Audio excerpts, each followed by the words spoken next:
Special train से रामेश्वरम धाम की तीर्थ यात्रा। आज ही अपनी सीट बुक कराएं त्रिपुरयात्रा.com पर।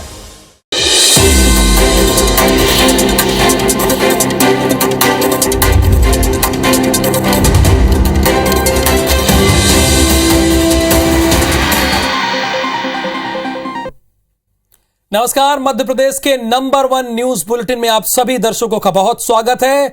शुरू करते हैं दनादन खबरें।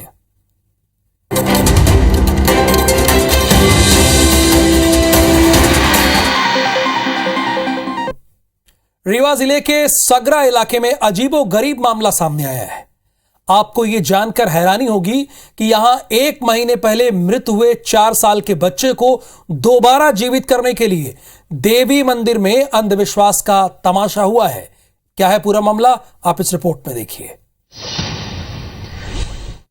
आपका बच्चा जीवित हो जाएगा? बिल्कुल जीवित हो जाएगा। माता का आशीर्वाद है। कब तक जीवित हो जाएगा? माता का आशीर्वाद है। कब तक बच्चा जीवित हो जाएगा? माता से जाके पूछ। ये सारी कवायद एक बच्चे को जिंदा करने के लिए हो रही है। दरअसल भीटी गांव के रहने वाले आदिवासी परिवार के बच्चे की मौत हो गई थी। बच्चे को दफना दिया गया, लेकिन बाद में परिवार ने सपने में देवी के आने और बच्चे के पुनर्जीवित होने का दावा किया। बस इसके बाद से देवी मंदिर में भजन कीर्तन का दौर शुरू हो गया। माता ने हम लोग को बुलाया, हम लोग आए, माता से विनती किए तो मिट्टी से इतनी बड़ी हड्डी हो गई। जैसे ले जा अपने घर चुनरी में उड़ाकर भजन कीर्तन करना।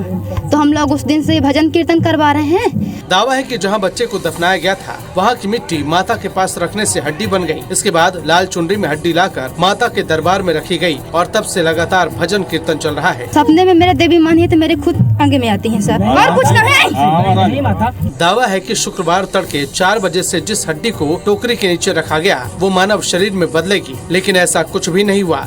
जाहिर ऐसा होने वाला भी नहीं है, लेकिन जब लोगों की आंखों पर अंधविश्वास का चश्मा चढ़ा हो तो भला तर्क कहाँ दिखते हैं। मध्य प्रदेश के राज्यपाल मंगूभाई पटेल के आगर मालवा में एक सरकारी दौरे के दौरान जय श्री राम के नारे लगाने जाने का वीडियो सामने आया है, जिसके बाद सियासत गर्मा गई है। कांग्रेस ने इसे पद की गरिमा के उलट बताया है। जय श्री राम, जय श्री राम, जय श्री राम, जय श्री राम। कौन नहीं बोला? यहाँ से सब दिखाई देता है मेरे को। एमपी के राज्यपाल मंगूभाई पटेल का ये वीडियो आगर मालवा के भोपाल गांव के सरकारी स्कूल का है, जहां राज्यपाल हेल्थ कैंप, आंगनबाड़ी केंद्र और पीएम आवास योजना के तहत बने घरों को देखने पहुंचे थे। राज्यपाल ने यहां बाबा बैजनाथ मंदिर में अभिषेक किया। इस दौरान उन्होंने मंच से जय श्री राम के नारे लगवाए। जय श्री राम, जय श्री राम, जय श्री राम, जय श्री राम। कौन नहीं बोला? यहाँ से सब दिखाई देता है मेरे को। वीडियो के सामने आने के बाद कांग्रेस पद की गरिमा की दुहाई दे रही है, तो वहीं बीजेपी इसे संवैधानिक रूप से सही बता रही है। राज्यपाल जी ने जय श्री राम के नारे लगाए, अगर वो जय सिया राम के लगा दे तो मैं समझता हूँ कि इस प्रदेश और देश की जो महिला शक्ति है उनका भी सम्मान होगा। भारत की पहचान भगवान श्री राम से, और भगवान श्री राम के लिए अगर नारे लगाएं तो कोई भी नागरिक लगा सकता है, चाहे महामहिम राष्ट्रपति जी हो, चाहे महामहिम राज्यपाल जी। राम मंदिर निर्माण के बाद उम्मीद थी कि इस जयकारे का सियासी महत्व घट जाएगा, लेकिन ऐसा होता नहीं दिख रहा। ब्राह्मणों पर विवादित बयान देने वाले प्रीतम सिंह लोधी को बीजेपी ने आखिरकार निष्कासित कर दिया, चूंकि बीजेपी पर दबाव बहुत था। इससे पहले ब्राह्मण समाज से प्रीतम सिंह लोधी के निष्कासन की मांग करते हुए प्रदेशव्यापी आंदोलन की चेतावनी भी दी गई थी। ब्राह्मणों पर विवादित बयान देने के मामले में बीजेपी नेता प्रीतम लोधी को पार्टी की प्राथमिक सदस्यता से निष्कासित कर दिया गया है। बीजेपी के प्रदेश संगठन ने ये कार्रवाई बीजेपी प्रदेश अध्यक्ष वी डी शर्मा के निर्देश पर की। प्रीतम लोधी को सुबह संगठन ने भोपाल तलब किया था। प्रीतम लोधी ने सुबह बीजेपी प्रदेश अध्यक्ष वी डी शर्मा के घर पहुंचकर माफी भी मांगी थी, लेकिन दोपहर में ब्राह्मण समाज ने उनके निष्कासन की मांग करते हुए प्रदेश व्यापी आंदोलन की चेतावनी दी, जिसके बाद बीजेपी ने प्रीतम लोधी को निष्कासित कर दिया। भारतीय जनता पार्टी के नेता प्रीतम लोधी जी द्वारा एक समाज विशेष के संबंध में जो बात कही, भारतीय जनता पार्टी से कभी सहमत नहीं हो सकती। भारतीय जनता पार्टी ने सदैव सभी धर्मों का सम्मान किया है। पार्टी ने उन्हें प्राथमिक सदस्यता से निष्कासित कर दिया। बीजेपी ने इस कार्रवाई के साथ ये संदेश दिया है कि इस तरह के बयान देने वाले नेताओं की स्वीकार्यता बीजेपी के अंदर नहीं है। भारतीय जनता पार्टी के राष्ट्रीय महासचिव कैलाश विजयवर्गीय के बिहार की सत्ता में बदलाव को लेकर दिए गए बयान से उठा सियासी शोर थमने का नाम नहीं ले रहा है, जिसके बाद कैलाश विजयवर्गीय ने इस पूरे मामले को लेकर सफाई दी है।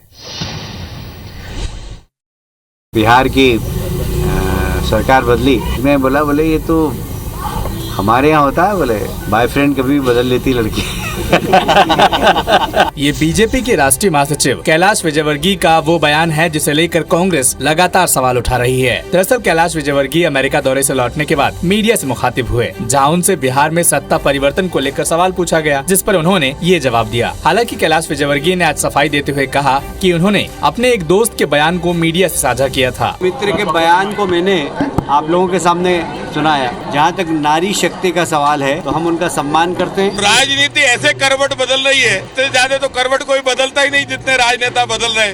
बिहार के नेता ने तो इंतहा कर दी। मामले पर कांग्रेस ने बीजेपी पर तंज कसा है। ब्राह्मण समाज का और महिलाओं का, दोनों का मिलके भारतीय जनता पार्टी के नेता अपमान कर रहे हैं। विजयवर्गीय के बयान पर कांग्रेस बीजेपी पर हमला करने का कोई मौका नहीं छोड़ रही।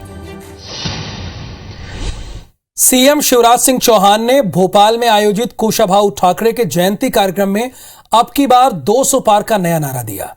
इस नारे का फॉर्मूला सत्ता और संगठन से जुड़े लोग 22 अगस्त को भोपाल दौरे पर आ रहे केंद्रीय गृह मंत्री अमित भाई शाह के सामने भी रखेंगे।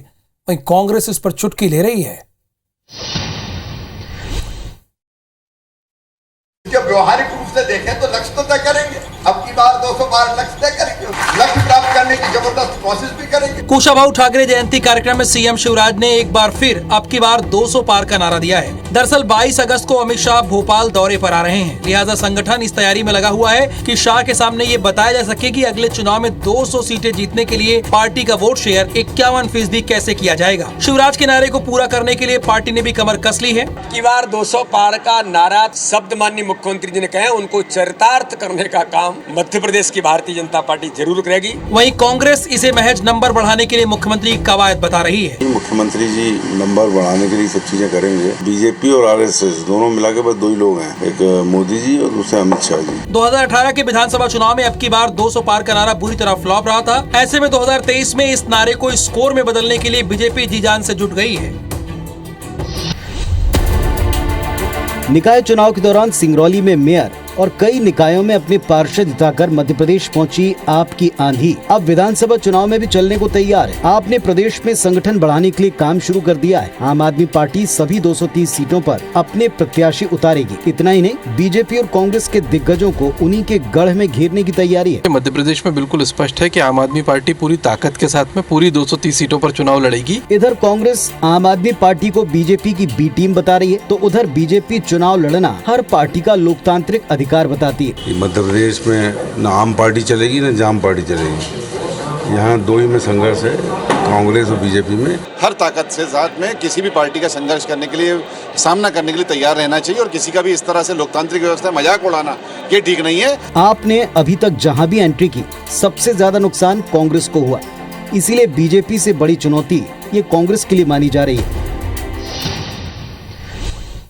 कत्ल की जांच के लिए पंडोखर सरकार से मदद मांगने जाने वाले एएसआई को पुलिस महकमे से सस्पेंड कर दिया गया है। वहीं टीआई को लाइन हाजिर किया गया है, लेकिन पुलिस की जांच के तौर तरीकों पर अब सियासत शुरू हो गई है। नाम है एमपी में पंडोखर सरकार के सामने फरियादी की मुद्रा में बैठी पुलिस का ये वीडियो वायरल हुआ तो पुलिस महकमे में हड़कंप मच गया। हत्या के केस में एसआई अनिल शर्मा आरोपियों का सुराग ढूंढने पंडोखर सरकार के पास गए थे। एएसआई को जो क्लू दिए उसके आधार पर दरोगा साहब ने 3 संदेही युवकों को छोड़ दिया और मृतका के चाचा को पकड़ लिया, जिसके बाद पीड़ित परिवार ने एसपी से शिकायत की, जिस पर एक्शन लेते हुए एसपी ने जहां थाना प्रभारी को लाइन अटैच कर दिया, वहीं एएसआई अनिल शर्मा को सस्पेंड कर दिया है। दिखाई दे रहे हैं एएसआई बमीठा थाने के थे, इसलिए उनको सस्पेंड कर दिया गया है। थाना प्रभारी को भी लाइन अटैच किया गया है। पुलिस की इस बचकानी कार्रवाई को लेकर कांग्रेस सवाल उठा रही है तो बीजेपी डिफेंसिव मोड पर है। पुलिस नाम की चीज तो बची नहीं है, वो सब बीजेपी के कार्यकर्ता बने हुए हैं। पुलिस विभाग के लिए तमाम प्रकार के नीचे से ऊपर तक के अधिकारियों के लिए जो कोड ऑफ कंडक्ट है उसका पालन करवाने का काम उनके वरिष्ठ अधिकारियों का है। अपनी नाक बचाने के लिए महकमे ने एएसआई को भले ही सस्पेंड करा दिया हो, लेकिन पुलिस की कार्यशैली को लेकर सवाल तो उठ ही रहे हैं। जन्माष्टमी के मौके पर गृह मंत्री और जेल मंत्री नरोत्तम मिश्रा ने एमपी की जेल में बंद कैदियों के सजा 1 माह कम करने का ऐलान किया। तो मामले पर कांग्रेस ने नसीहत देते हुए कहा कि सरकार को ध्यान देना चाहिए कि कोई बलात्कारी और हत्यारा न छूट जाए। जन्माष्टमी के मौके पर ग्वालियर पहुंचे गृह मंत्री नरोत्तम मिश्रा सेंट्रल जेल पहुंचे और जेल में जन्माष्टमी का पर्व मनाया।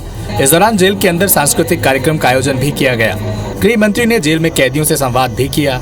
इस दौरान गृह मंत्री नरोत्तम मिश्रा ने जेल में बंद कैदियों की सजा 1 माह कम करने का भी ऐलान किया। 1 माह की कैदियों की सजा माफी की घोषणा की है।